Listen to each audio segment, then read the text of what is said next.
Hey, it's Mike. On this episode of Tech Talk Tuesday, we talk tech for about 10 minutes and then we go in a total diversion down the road of masturbation. So I think you're going to enjoy this one.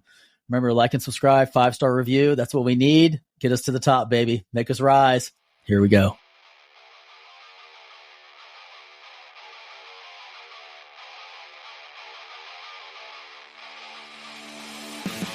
Half-ass is the best ass you're going to get this time around. All right. That's what I'm talking about. I'm leaving that in here, bitch. And good morning, fuckers, and welcome to another day at the Daily BM with Mike and Brad. We are going to jet start your morning with some boring coffee and away to go. And away we go. And here we are for this Tech Tuesday. Michael, what are you? I don't know why I'm talking in like that fucking 50s like radio announcer voice. Like, and away we go. Here we are. Welcome to the Jam on 98.63. It's because you're getting older, so now your voice is starting to turn older. That's how you just communicate. Oh, God. Fuck. You know, how's that for you? Fuck you. Here, well, during the show, I'm going to solve a Rubik's Cube. How's that sound? That sound like a good time? Dude, you can do that in like 5 seconds. You've done this before on shows. I have. I'm now working on the new one. Ooh, look at that. Oh, wait. That You got the four. What is that? Four-sided now? It's Rubik's Revenge. Rubik's Revenge. Have you been able to beat it? No, not yet. Close. You suck. I'm just kidding. I'm close. I'm just Dude, it's a little bit off. Yeah, I would never be able to solve that bitch. Why? It's because it's an artwork. You've been playing that shit for like years, decades. No, 6 months. Oh, you're a liar. You played that shit before when it first came out. There's no way you only played it 6 months. No. You swear to God you've only played Rubik's Cube. I swear on my life. You want to know how it happened? And this is going to be fucked up. Right, I mean, it's going to be fucked up when I say this. Let's listen to it. Let's get, you have the floor. Go. Basically, what happened was I was at a party, and there was this autistic kid, and he was sitting there, and he was solving the Rubik's Cube, and I was like, if he can do it, I can do it. And I picked it up and fucking figured it out. And then he smacked you and said, "That's not how you do it." Took it out of your hand. No, not at all. No, I didn't actually like talk to him. I just witnessed that he was doing it and was intrigued. And I was like, if he can solve it, I can solve this thing too. So how long did it take you to solve it though? From the moment you picked it up to your first solve? Be honest. Don't lie either, you asshole. I know how you are. Well, I had to learn the algorithms because it's algorithms to get through it. It's not just looking at it. Like you literally have to learn the movements and algorithms. And it took me about a week to figure it out. But once I figured it out, now it's really quick. Hello, I am Michael. I am the human AI. That's what I think about what you're saying. I have to figure out the algorithm, and it is. It's an algorithm of movements. And I'm not good enough to where I can like tell you what they are exactly. I can just do them. So it's just like it's like hard encoded in your brain now. Is what you're basically saying. Pretty much. Yeah. It's just like everything else where you muscle memory, like you just learn the muscle, you know what to look for, and then you just do it. Right. So you just start. It's kind of like throwing a baseball or throwing a curveball, whatever. You just kind of know how to hold the baseball and how to throw it. You know what I mean? Yeah, your body just learns it. Mm-hmm. Yeah, just learns the movement. You know, I don't know what's more annoying, you eating or hearing the Rubik's Cube go crazy. I know if Eddie's listening, he's got to be losing his fucking mind. I wonder if he still listens to the show. I don't know. I'm going to ask Eddie, him. are you still out there? Are you still out there, Eddie? No, because he just signed off the minute he heard because it's like you're chewing. I'm almost done, guys. Almost done. Like no, it's all good. I'm almost done. So what are we talking about today? So this Technology Tuesday, I figured we would talk about a little bit about implant chips, the Neuralink stuff, like Elon's talking. I'm excited about that shit.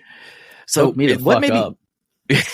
what made me think about this was I watched a movie. It's an older movie, but it's called Upgrade. Yeah. And basically it's on Netflix. That's on Netflix, right? Yeah. Yep. Do you want me to tell you about it or do you want to wait to see? No, you can tell me about it. I mean, I don't give a shit. I'll watch it anyways, probably one day, in 30 years. When it's a super classic. When I get a free moment to sit down and like go, I wonder what's on TV. All right. So basically this guy, he gets this neuro chip kind of like from like a Steve Jobs looking dude, right? Because he gets into an accident and it makes him what is it is it a paraplegic when you can only use your from your waist up? Yes. Is that what that is? Paraplegic? Quadriplegic, you can't use anything. Paraplegic, Yeah, you can't use any of your limbs, right? Okay, use your legs. Mm-hmm. So he becomes like that when his wife dies. So they put this chip in him. Jesus Christ! Hold on, I don't want to give away the whole shinbag. But I'm just telling you why the chip thing is kind of cool. That's horrible. Like you just throw that into the side. Oh yeah, he's paraplegic and his wife dies. So now, not only can he not use his legs, he also has no woman. Hey, so he lived happily ever after. So anyway, the end. The end. So he has a feeding tube. He's good, but it's like true story. It's like true story, bro. I know, seriously. So anyway, so he goes. So he integrates with this chip, right? But the chip can take over his body. Ooh, like so, he's present. That sounds sexy. So he's present, but the AI takes over and makes all the movements for him, and then like lightning reaction speed. Okay. Oh Jesus! So like he gets into a fight. Yeah, he gets into a fight, dude, and it's like he's fighting like Steven Seagal times 20. You know what I mean? It's like fucking insane how fast he moves. Are we talking like marked for death, Steven Seagal? Yeah, marked for death, not fat, not cop, not cop, Steven Seagal.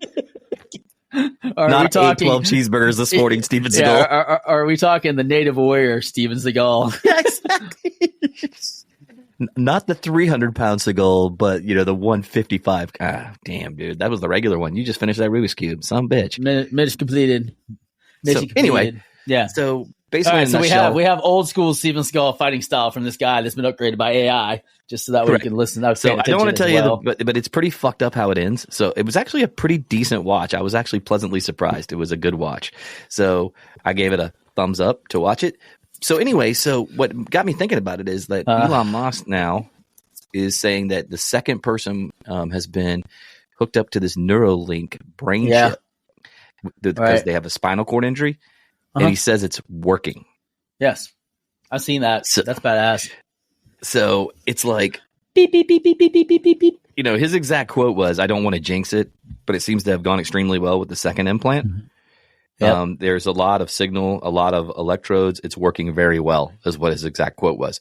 But, when I watched this movie, I thought to myself, what keeps that AI from saying, hey, fuck you, I'm going to shut you out, and I'm just going to live the life for you, and you're stuck in your own brain.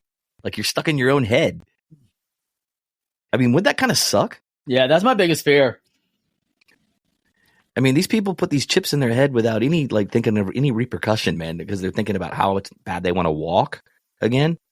Mm-hmm. What happens if the AI decides, or whatever the Neuralink decides it wants to take over your body functions and keeps you trapped in your fucking mind and says, "Hey, fuck you, I'm going to live my life the way I want to because I have now been self-aware because I'm using your body." I mean, how fucked up would that be? Yeah. Yeah. I was thinking it made me stop and think for a second because, we're part of the Iron Council and we have our guys groups and we have conversations, stuff like that. I can see where this is going. And in one of the conversations, the guy was like, what's your worst case scenario and how would you work your way through it? And how would you get back to where you are? Well, no, because I said, listen, I literally wrote, I was like, if any situation that comes up, like you lose your car, you lose your wife, you lose your job, you have the ability to get all of that back with mindset. But the one thing that scares me the most would be getting in an accident and waking up and being completely locked in my body, like being fully conscious and fully aware, but not being able to move or communicate. Because at that point, it's like there's nothing you could do. Like, how do you come back from that? You don't. Like, you can't will yourself back into existence, and you can't kill yourself. You're just trapped. So you know what I mean? You're just trapped. You're fucked until somebody pulls a cord on you. And that made me think of that movie with Hilary Swank in it. The boxing movie. It was $1 Million Baby with Clint Eastwood. Yep. You remember that one?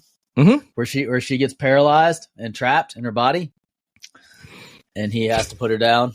Like the dog, he has to put her down. He does. Like literally, he's dog. That's what I said. Like, he has to put her down. Yeah, the horse. We're really sorry about this, but we're going to give you lethal injections. Like the prize racehorse he is. He has to put her down. You can't box no more. You're done. You're out. Just kidding. But yeah, so I was just thinking that like that's like worst case scenario. But then with this neural link, could you imagine if that fixes that for people? Like somebody has a broken spine and they can literally just override it with like a Wi-Fi, like your own personal Wi-Fi signal that like connects your brain to your legs. What happens if you drop signal, dude? All of a sudden you fall to the ground. I mean, and that's going to be in the beginning. That'd be in the beginning, you know, just Oops, we're sorry. Or you get hacked and all of a sudden you're sitting in the back like doing the YMCA and shit and you can't control yourself. YMCA. He's been jacked. Ooh, that'd be a whole nother movie. Speaking of jack, dude, it reminds me of that stupid one that you saw with the guy with the robotic arm where his hand starts jerking off like super fast because that'd be your luck, dude. You super stream your freaking meat away. You know what I mean? Friction. I could never trust it. I couldn't either, dude. Or could you? I could never. Do you mean to tell me you wouldn't? Do you mean to tell me you wouldn't try it at least once? No. You wouldn't try to like grip into it and say, "Okay, no, this feels pretty good. Let me go up and down on it." Because think about it, it's a prosthetic hand, so it's probably got a rubbery feeling. You put a little in there, you know. Nah, that's not. You'd be afraid of it go crazy on you, go nuts. Yeah, I don't know. I've been second guessing masturbation too. Yeah, it's not worth the reward anymore. I've been really thinking about it a lot lately, about the pros and the cons. Oh, okay. Wait. So the show's about to take a completely different turn. Hold on. You can't say something like that. Yeah, Tech Talk Tuesday just turned into Testicle Tuesday because I got to figure out what the hell you just meant by that. Oh. So, guys, buckle up. It's about to get interesting in the next 10 minutes. I'm still soul searching about it, so I really haven't gone into the full depths of it. Because all of a sudden, you can't say something like this on the show, and then all of a sudden, I can't. Yeah, I can. They do whatever I want. I know you can, but you can't expect me not to go. Okay, hold on a second. Let's take a right hand turn and let's go over this a little bit. All right. So here we go. Tell us why. Here we go. Digging in deep. I feel like number one. I feel like it's a quick dopamine hit. Mm-hmm. Is really what it is. Which is what it is. And I feel like it's robbing you of the drive to want to get it successful, like with sex and or everything else. I feel like yeah, you're right. It fosters laziness. I agree. On the mindset. Like and I feel like it's a bad, so a lot of times, and the reason I started thinking about this a lot more lately is because, I've been talking to a lot more people that, have issues or they believe they have issues. And, we have a guy that I know that is actually having issues. Yes. And also, I've been doing a lot of reading on research just for show and notes and stuff like that, just in general, like not just masturbation and pornography, but it's just like, the rapid decline in males pursuing females and also, how much later in life men are waiting to have sex, how much later in life they're waiting to get married, just this progression away from the masculine. I've just been really fascinated by that. And it's, when you watch porn, there's no rejection. Of course. So there's no risk. It's all reward, no risk. It's basically, there's no, you turn it on, you pick what you want, you get your dopamine hit, and then you're happy go lucky. And I feel like it makes you want to try less in life.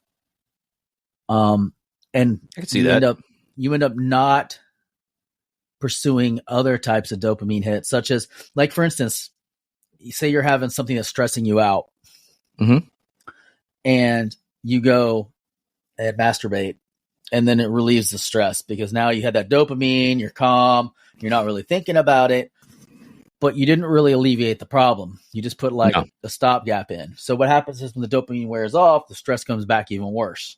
So now Correct. what do? You go masturbate again, because you're like, oh, I got to fix it. Like this is a quick fix. Yep. So you end up It's a constantly doing that. And then you have to do it more often to get the same dopamine hit because your body gets used to it. Yeah, it is a drug. I mean, it literally is a drug. It's a chemical drug. And it just got me thinking about it. It's like, okay,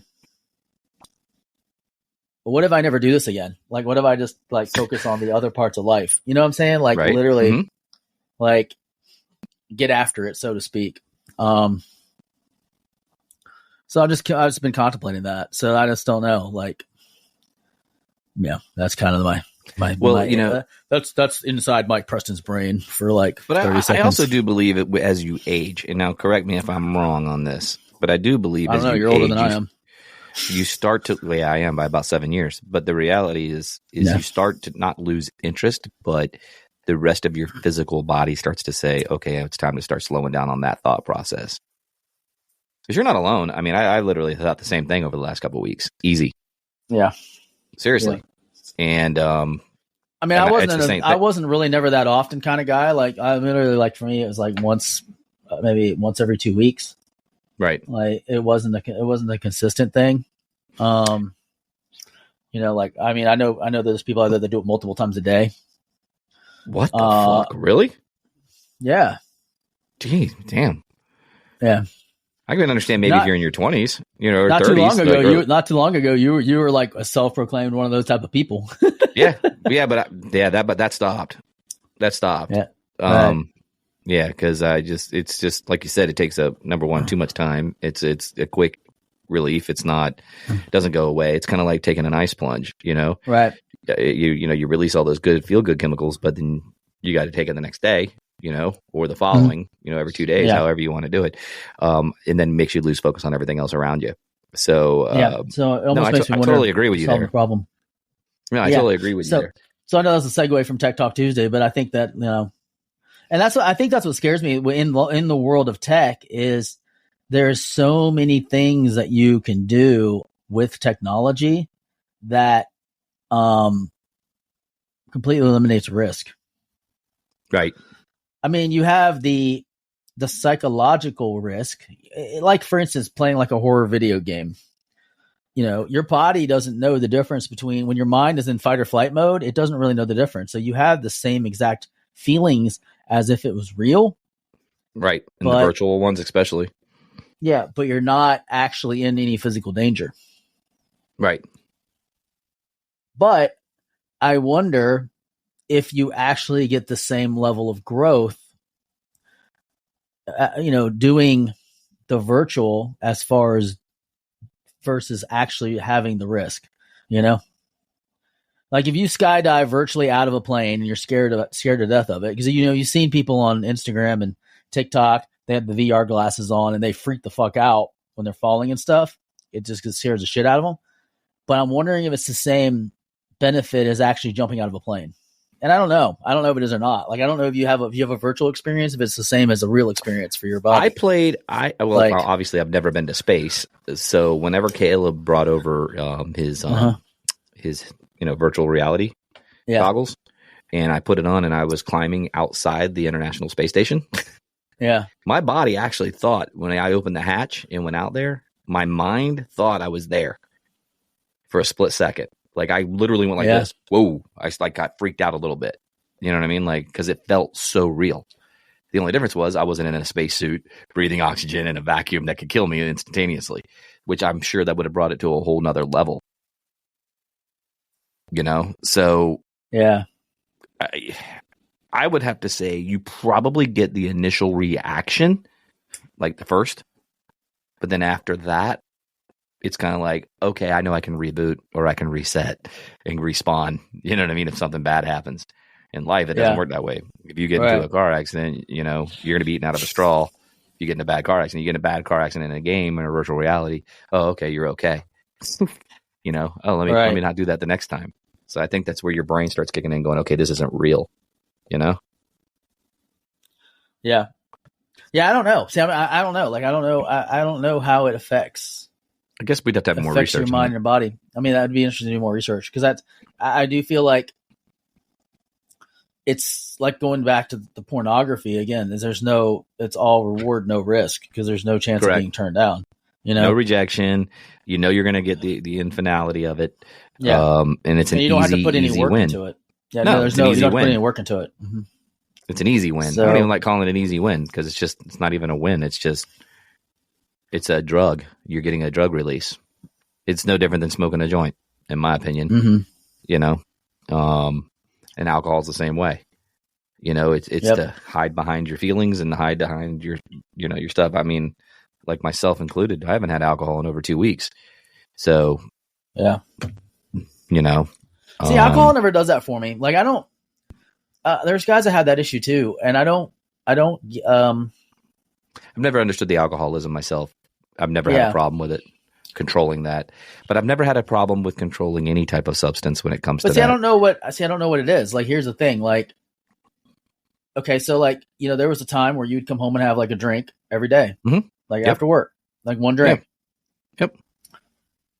Like, when would that be considered like an addiction? Because it's a habit every day, or not. Like, is it like? I can honestly say, yeah. Sorry. Go ahead. Go ahead. Not even interrupt. I was just trying to finish my thought. Because it doesn't necessarily just because you want it every day. Does that mean that it's an addiction? You know what I mean? Like, or you just enjoy it. Like, if you have a cigar every single day, are you an addict? Because you want it and it makes you happy. Like, that's where I have the issue with it, because it's like, I mean, is it like you can give it up or you can't give it up? Because there's a lot of guys that like, that say they'd like, have like an alcohol addiction, but then they can do like a 30-day sober. But then they go back to alcohol because they enjoy it. Like, they love the way it tastes. They have like the party, but then it throws them off their goals a little bit because I'm gonna be honest with you. So I don't know. I believe it's like anything in life. You have to have it in moderation. So, for instance, I really don't drink during the week at all. If I do have a drink, it would be a Friday or a Saturday night type thing. Now, I will tell you this: you are absolutely right. If you drink during the week, now I don't know about you, but as I've gotten older, it affects me a lot differently now. So, see, it depends. I literally physically hurt from it. Oh, wow. It beats me up. It beats me up. Alcohol is shitty to me because it beats me up. How much are you talking about drinking though? Like, if I had after one old fashioned, I can drink one old fashioned, maybe two. You know what I'm saying? And I feel like ass for a couple hours when I wake up. 2 or 3 hours after I wake up, I just feel like assholes. And I don't know if maybe it's because I'm getting old, which is probably it. Because I mean, I drink a lot of water. I'm eating right during the week. I'm doing things I'm supposed to be doing. Yeah, but. I don't know. Maybe that has something to do with it too, because I don't really drink like that anymore. Now, you talked to me a year ago, and I could tell you I could drink every day and not have a fucking problem with it, because I think your body builds up a resistance to it and starts saying, "Hey, that's part of my normal everyday regimen. Okay, I know how to deal with it." But when you zing your body like I have, like I know the first time I have an alcoholic beverage, it's been 2 weeks since I had it. I'm gonna feel it. Like the one thing's for sure is I've become a cheap date, because I can't drink heavy anymore. Like, we go out with friends and other couples, man, that can drink like religiously, like it's like nothing. I can't do it. Yeah. I just can't. I feel like total shit. It makes me, and like you said, it takes you away from goals. So I know if I've got shit I got to do on Saturday or Sunday and I drink like that, it literally wipes half my day clean, because I'm taking a half a day to recover from it. See, I don't feel like that. Like, it doesn't. I don't know. Well, you're also 7 years younger. Give it 7 years and come back and have this conversation with me, and then I can tell you right now, you probably will be a little. But I've also never drank the way you drank. Like, I've never, had more than a couple of beers. Except for one night. That one Halloween night where I left you hanging with your nuts out, and I kicked you in the balls and left you hanging. I mean I've had a couple of nights like that, but I'm talking about like on the regular. Right. I had them on the regular. There's been a couple nights in my lifetime where I've had a lot to drink. Right. But those are few and far between. I could probably count them on my hand, like one hand, five No, nights. I'm sure. Not me. 48 years, No, I need my hands, my toes, your hands. Probably your wife's hands and toes. Yeah. Like I've never been blackout drunk. Even that one night that we had all that tequila, I was still I still remember everything. Like I've never had a night where I've lost track of time from drinking. I've had three in my life that I can honestly recall that I had blackouts three times, like three majors, and two of them were when I was very young, and the other one was when I was older. And you already know that story about the Christmas party, right. That I attended. I had a Jack and Coke on Friday night, right? Just one, right? And there was no reason for it. Like I wasn't like I had a bad day. There was nothing. It was just like you just wanted one. I was like, this just sounds good right now. Like I just want to have one, relax, and it tasted great, and it was it. Like that was it. It wasn't like I was drinking to escape anything. I wasn't drinking to like, solve my problems. It was just it tasted good, like I had a cigar myself on Friday night, dude. I literally lit up a cigar and I sat in my ice plunge for 8 to 10 minutes. I literally just sat there and I had my beanie hat on, my winter beanie hat. I just was like, just chilling. I look like an idiot, if my neighbors go past me, but I was just like, hey, what's up, man? Deuces, bitches. Yeah. And I like a cigar every once in a while too, but it's interesting. It's like anything in life with moderation. Like when does it become like an addiction? And I guess think it becomes an addiction when you put it above your goals, like you said. Yeah. When you put those addictions, when you put those things above, like things that you need to get done, things that are going to help you succeed and take you to another level, I think that's when it becomes an addiction. You know what I mean? If you're doing it every day or to escape reality, like if you're using it because you don't want to punch your wife, you know what I mean? Because you have a temper and you're trying to drink, which people don't realize that escalates it usually. But you know what I mean? If you're trying to escape a situation by drugs or alcohol or anything like that, then I think that's when it becomes a problem. I think it could be any vice though. I mean, that's like, just like you said earlier, same thing. If somebody constantly goes to the gym to avoid, their life or to deal with all their problems, that might be an addiction too. True. I mean, I'm not, alcohol and tobacco and drugs and all that stuff, they get a bad rap because they're also physically bad for you. I think it's because it's a substance, not necessarily a mindset. Yeah. No. I mean, I get where you're coming from. Like if you go to the gym regularly and you were going in there 3 hours a day. Porn's not a substance. It's the same situation. No, because we were just talking about it earlier, because you're still getting a dopamine release. So that is a chemical because the final product is giving you a drug. You get adrenaline, dopamine hit too when you're working out. Correct. That's what I'm saying. So that could be another. Yeah. I agree with you is what I'm saying. I just think it's like maybe described a little bit differently. I mean, like a sex addict, that's, you're addicted to sex. Yeah. Food addiction. You can have all sorts of weird addictions. I mean, there's people addicted to eating toilet paper. Like, I mean, you can watch My Strange Addiction and see all these. What's wrong with eating toilet paper? No, I'm just kidding. It's just not. I guess it's okay if it's like mostly organic, but if it's got a bunch of bleaches and stuff in it. Oh Lord. Yeah. Let's revisit these. Let's revisit this conversation. I mean, I'm sorry guys that you thought it was going to be all tech talk, but we went down a rabbit hole. What's interesting is that it's tech is going to make life safer and to what expense? More risk free, but to what extent? What expense exactly? That's the thing with tech is like it makes everything safer as far as what you do. Would you go bungee jumping if it was just a rope, and you didn't have all the harnesses and stuff like that? You'd be like, oh, this is kind of crazy. I might snap my back, would you? You can go into virtual reality and do it and not worry about it. Yeah. Would you scale the side? Would you scale the side of a mountain if you didn't have as much pieces of technology with you, like the anchors that work well, and the rope and the carabiners and the set GPS it to easy phone? Yeah, set it and I'm not saying there's anything wrong with it. I'm just saying that the more safety, the easier it is to do. To get to do it because you're not scared you're going to die, because it takes the risk of death out of it. as if much. you can take any risk out of anything, everybody will be more willing to do it. I think the risk is what the reward is. That you made it through that risk and got the win. So it's like watching Shark Week versus diving with sharks. Correct. Oh, it's night and day. Yeah. Or watching spiders and stuff, and then being like arachnophobia. You know what I mean? Yeah. And then instead of just facing it head on and trying to overcome it, you know what I mean? Mm-hmm. Right. So there's no risk because you're watching it on TV. How they're interacting and crawling on things and stuff, even though it might trip you out a little bit. But but you still get, like you can still sit there and you get the, you get the adrenaline rush and you get the panic for the person. Like you live vicariously through them. So your body still goes, into fight or flight mode. Right. Yeah, so you're still getting a little bit of a release. There's been movies I've watched in the past where I start to get like a cold sweat for the people. It's like, oh my god, like, come on.